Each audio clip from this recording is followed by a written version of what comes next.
It's all yellow today on Show Don't Tell with color.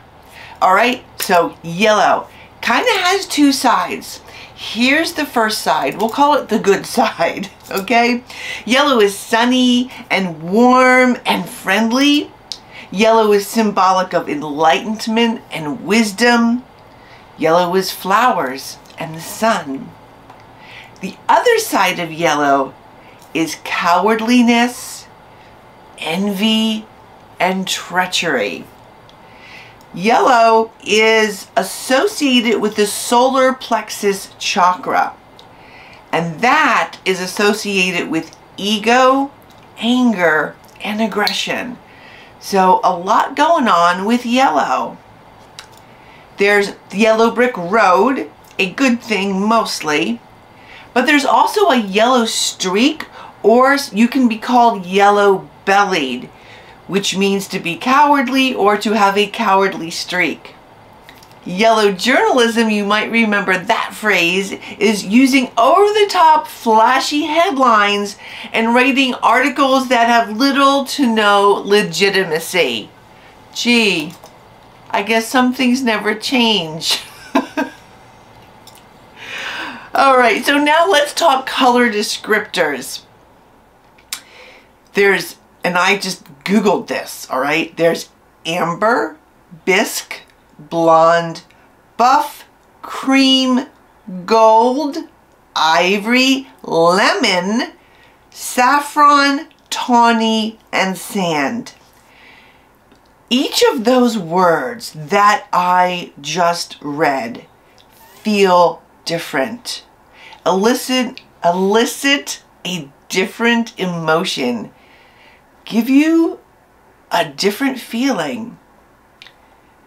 So let's play around a little bit. A tall blonde in a lemon-colored blouse. All right, that makes me think of somewhere in a hot climate, and for some reason I picture a girl with a tan. When you say a tall blonde in a lemon-colored blouse, that is the image that I get. But you don't have to write it that way. Remember, descriptors have a feel connected to them. How about if I said a tall blonde in a gold blouse? That gives me a slightly different feel. The gold blouse makes me think that she's more sophisticated, perhaps, likes the money, as opposed to the lemon-colored blouse. All yellow, right?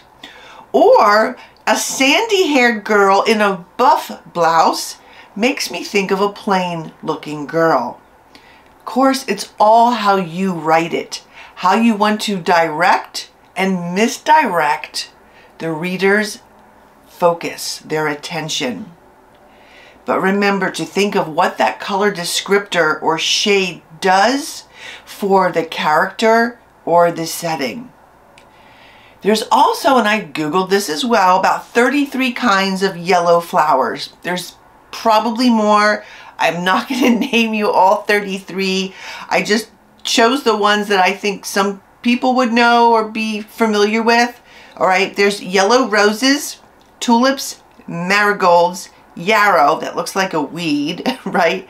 Hibiscus, zinnia, sunflower, everybody knows that one. A daisy, goldenrod, also a weed that makes you sneeze. Pansy, prickly pear, for my folks living in the desert. Iris and snapdragon. So, you add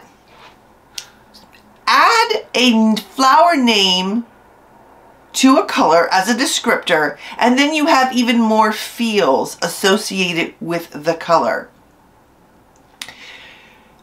Now, when I was talking about yellow in the beginning of this video, in my head, yellow is the lemon yellow that is outside of my kitchen window. We have a big lemon tree. So I see a lot of yellow, and when you say yellow, that's what I think of. I think of that yellow. I don't think of a pale yellow. I don't think of that yellow that I see, Lego yellow, or that yellow of this plastic kids toy I have sitting over there in the closet.